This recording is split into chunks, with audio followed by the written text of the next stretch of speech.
Hello, I'm David. And I'm Andrea. Welcome to If I Can, You Can. This is the fourth in our series of video podcasts, and today we're going to show you how to can soup. Let's get started. Okay, today we're going to can zucchini soup, which is the simplest soup imaginable, basically. These are the zucchini that we will be using today, and these are the lemons that we will juice to add to the soup.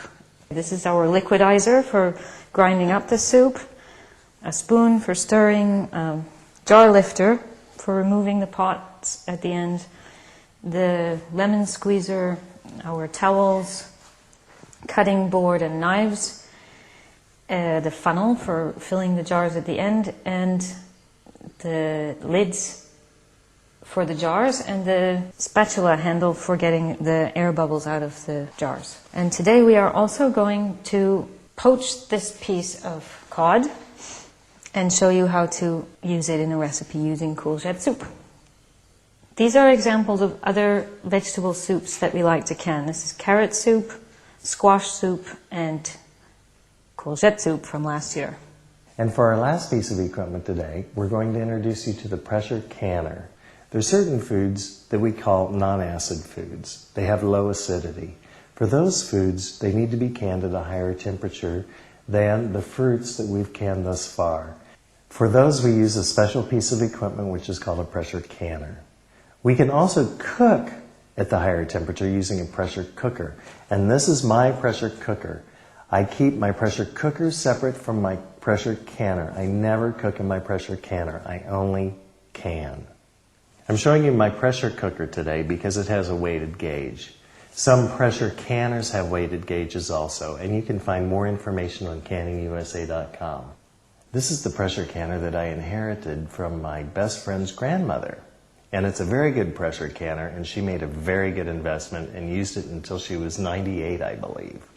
A pressure canner is very basic. In my pressure canner, I have a petcock, and this is a safety valve.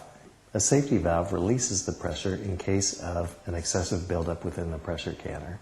And then we also have a gauge, and the gauge shows at what pressure it's cooking. On the inside of my pressure canner, I have a rack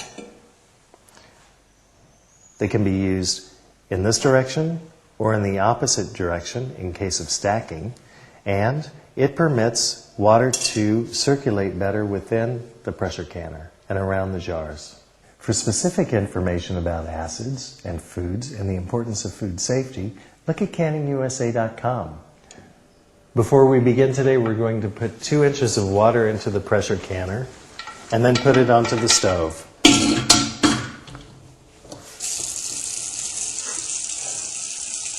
First we're going to wash any vegetable, of course, that we're going to can or cook,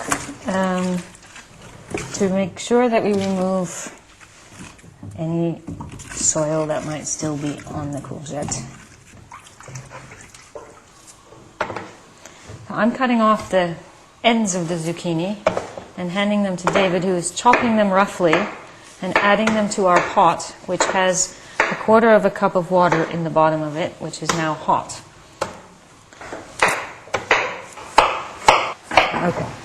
Last year, my husband planted 6 zucchini plants in our garden, which I was very shocked to see, because a zucchini plant will yield somewhere around 10 kilos of fruit each year.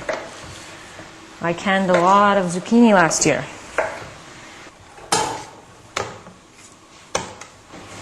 Okay, as we chop, we are adding the chunks of courgettes to the water and stirring to ensure that the courgettes are evenly releasing their liquid. We're placing the lid on the pot to allow it to steam. Okay, we're ready to make our soup. That's only cooked about, what, 15 minutes, Andrea?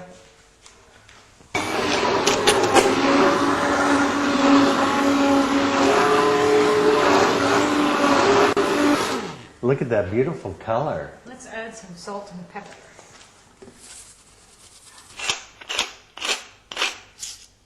Let's not forget to add lemon juice so that it'll keep its color while it's canned. And our recipe for zucchini soup is on canningusa.com. And we're ready to can it up.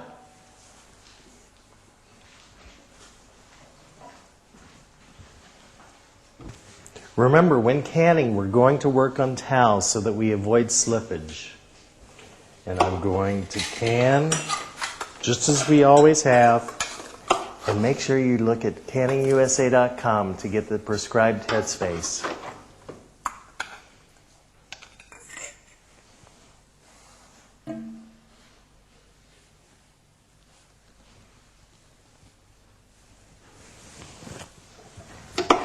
And Dre is getting out the air bubbles with a wooden tool. And then she's wiping down with a damp paper towel to ensure there isn't any food between the jar and the cap. And we don't have enough soup to fill our last jar, so that's what we'll use to poach our fish. Normally when we can soups, we can them very simply with just salt and pepper, and then we can dress them up later. How do we dress them up? I like to dress mine up by putting in chopped chives or perhaps a little bit of shredded cheese like a Parmesan, or maybe a little bit of nutmeg or cinnamon. I brought the zucchini soup to a simmer in my saute pan, and I'm just going to add my cod right on top. And then cover it for about 3 minutes. Let's set the timer. And our 3 minutes are up. Let's see if it's ready.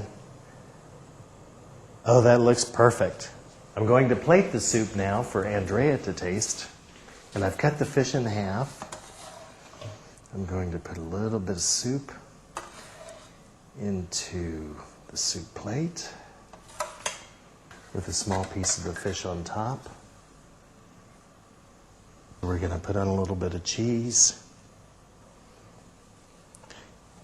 and some chives. And I think I'll finish this with just a little bit of olive oil.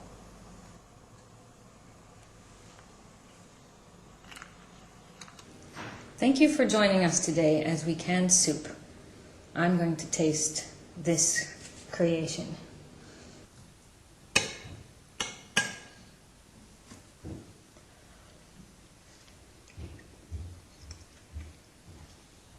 Delicious. Is it? Let me taste. Very well done.